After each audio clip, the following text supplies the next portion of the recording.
செய்யும். உங்களுக்குள்ளே யார்? 1 யோவான் 4ஆம் அதிகாரம் 4ஆம் வசனத்தில் இப்படியே வாசிக்கிறோம். உலகத்தில் இருக்கிறவனை காட்டிலும் உன்னில் இருக்கிறவர் பெரியவர் அப்படின்னு சொல்லிட்டு. நம்ம எல்லாருக்குமே தாவீது மற்றும் கோலியாத்தினுடைய ஸ்டோரி தெரியும். கோலியாத் 40 நாள் அளவும் இஸ்ரவேலுடைய தேவனுடைய நாமத்தை தூஷணம் பண்ணி கோஷமிட்டு கொண்டிருந்தார். அவனை எதிர்க்கிறதான தைரியம் இஸ்ரவேலுக்குள்ள யாருக்குமே இல்லை, சவுல் ராஜாவை உட்பட. அந்த நேரத்தில் ஆடுகளை மேய்த்து கொண்டிருந்ததான தாவீது அந்த இடத்துக்கு வரும்பொழுது அவர் சொல்லுகிறார், நான் இந்த கோலியாத்துக்கு விரோதமாக யுத்தம் பண்ணிக்கிறேன் அப்படின்னு சொல்லிட்டு. அதை கேள்விப்படும்போது தன்னுடைய சொந்த சகோதரர்கள் அவன் மீது கோவப்படுகிறார்கள். அதோடு கூட ராஜா அவனை அண்டர் எஸ்டிமேட் பண்ணுகிறத நம்ம பார்க்க முடியும்.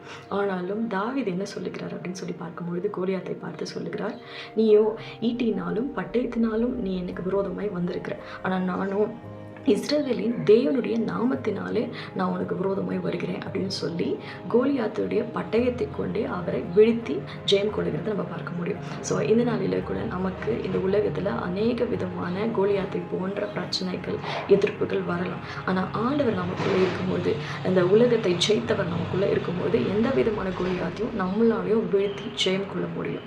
God bless you.